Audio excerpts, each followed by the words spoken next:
Good morning. My name is Amanda Brown, and over the course of the past year, I've had the pleasure of working as part of Faith UMC's Strategic Planning Committee, otherwise known as the Dream Team. Along with 8 of my fellow Dreamers, I was invited this year to prayerfully consider the answers to several key questions. Where are we as a church? Where do we want to go? And how do we get there?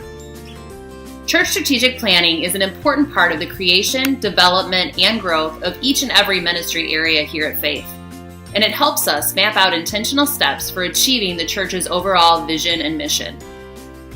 Our committee dedicated a large part of this past year to gaining valuable insight that was necessary for completing Faith's new strategic plan. First, we conducted a SWOT analysis. We identified the strengths, weaknesses, opportunities, and threats that exist both within and around our church. Next, we visited 2 growing vital congregations in the Chicagoland area, talking with their leadership and taking away best practices for how to be a thriving church in the 21st century. And finally, we surveyed you, our very own congregation, asking for and listening to your hopes, fears, and dreams for faith. Towards the end of the summer then, utilizing all this information that we had gathered, we turned our attention to finalizing a list of strategic goals. This list consists of short-term objectives that we believe will help us reach our long-term dreams, thus creating the picture of where Faith UMC hopes to be in the future. Now currently, our current committee's proposal for the 2019 to 2021 strategic plan still has not been voted on. At this past November church council meeting, council members expressed a concern that the details of our plan were still not widespread, and many active church members were still unaware of the proposal's contents. So this morning, I want to take a few minutes to provide a brief overview for everyone. As you can see on the slides, our new plan calls for a continued commitment to the same 3 overarching goals as the last strategic plan. Number 1, bless children and youth. Number 2, deepen discipleship. And number 3, expand missional impact. Now, while the goals will remain the same, we did develop several new and improved objectives, along with subsequent strategies for meeting those objectives.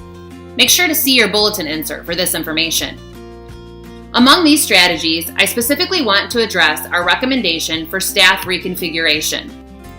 As our committee, we understand that it is a very delicate matter, one that will require a lot of communication and coordination. Essentially, our proposal invites us to reconfigure our church staff from 2 full-time appointed pastors to 1. In place of the associate pastor role, we would like to add 3 part-time positions, specialized staff focusing on the areas of youth ministry, congregational care, and AV communications. Financially, this makes sense because all 3 positions are part-time, and they would give us the freedom and flexibility to hire specialized staff for these ministry areas, all without impacting our budget. Missionally, this makes even more sense. Our youth ministry would benefit greatly from having a youth ministry director, one who will build on the momentum we're starting to experience under Pastor Caitlin's leadership. Our AV communications ministry would benefit greatly from hiring a staff person who can recruit, train, and lead our AV volunteers and coordinate our communications, especially with social media. And our congregational care ministry would also benefit from having a single staff person, preferably a retired clergy or local pastor, who needs a parsonage. This staff member would have sacramental privileges and would likely preach on occasion. Please know that it is our hope to keep Pastor Caitlin here at Faith for as long as we possibly can. She is an excellent and effective pastor. She has grown our ministries with both youth and congregational care, and we are lucky to have kept her around for as long as we have. However, the reality is this: she is in now her 4th year here at Faith.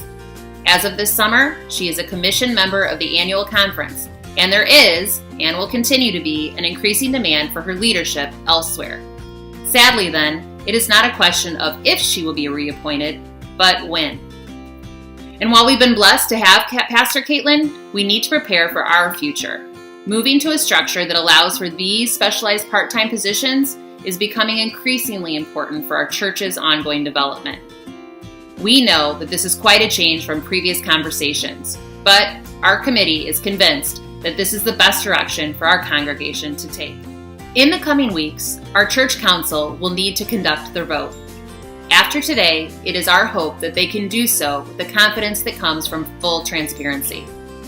If our church council approves our proposal, our congregation will then be able to work with our district superintendent, bishop, and cabinet to move these plans forward to fruition whenever this next pastoral transition takes place. I want to thank you for listening this morning. If you still have questions or would simply like additional information, we will be holding 2 last listening sessions today after both services, one at 10:15 and one at 12:15, both in room 20. We invite you to come and talk with us more then. Thanks again, and have a great day.